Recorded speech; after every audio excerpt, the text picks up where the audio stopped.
ရုပ်ရှင်ဇာတ်ကားကြီးတွေကိုမြန်မာစာတန်းထိုးဘာသာပြန်ကြည့်ရင် recap kit ထဲက jam တစ်ခုထိတဲ့ SRT5 translator ကိုသုံးလို့ရပါတယ်။အသုံးပြုနည်းကလည်းအရင်လွယ်ပါတယ်။အရင်ဆုံးကိုဘာသာပြန်ခြင်းတဲ့ SRT5 ကိုဖွင့်ပါ။ပြီးရင် SRT ထဲကစာကြောင်းတွေကိုကူးယူပြီး SRT5 translator jam ထဲမှာ paste ချလိုက်ပါ။ဒီ jam ကစာကြောင်း300စီခွဲပြီးဘာသာပြန်ပေးနိုင်ပါလေ။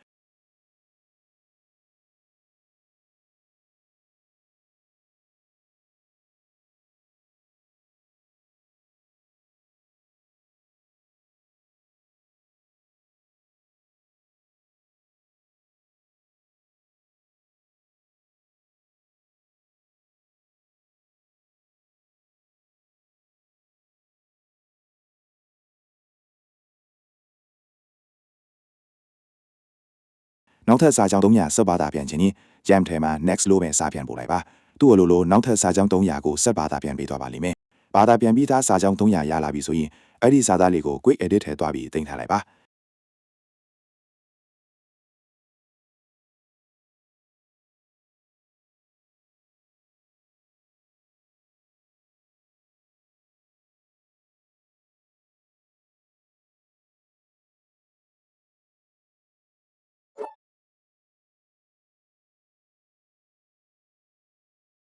ဘာသာပြန်ပြီးရလာတဲ့စာကြောင်းတွေကိုလည်းတခါတည်း quick edit ထဲမှာဆက်ထည့်ထားပါ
ဒီလိုနဲ့ SRT5 တခုလုံးဘာသာပြန်ပြီးတော့ပြီဆိုရင်ကိုယ့် edit ထဲကဘာသာပြန်ထားတဲ့စာသားအားလုံးကို SRT format နဲ့ save လုပ်လိုက်ပါနောက်ဆုံးမှာတော့အဲ့ဒီ SRT5 ကို BM Video Editor လို့ Video Editor app ထဲမှာစကားနဲ့ပြန်ပေါင်းလိုက်ရင်မြန်မာစာတန်းထိုးပါပြီးတော့စကားတစ်ခုရတော့ပါပြီ recap kit 3ရဲ့ရုပ်ရှင်ကြီးတွေကိုလည်းစာတန်းထိုးဘာသာပြန်တာပို့လွယ်ကူပြီးအပိုင်းလိုက်စနစ်တကျလုပ်နိုင်ပါတယ်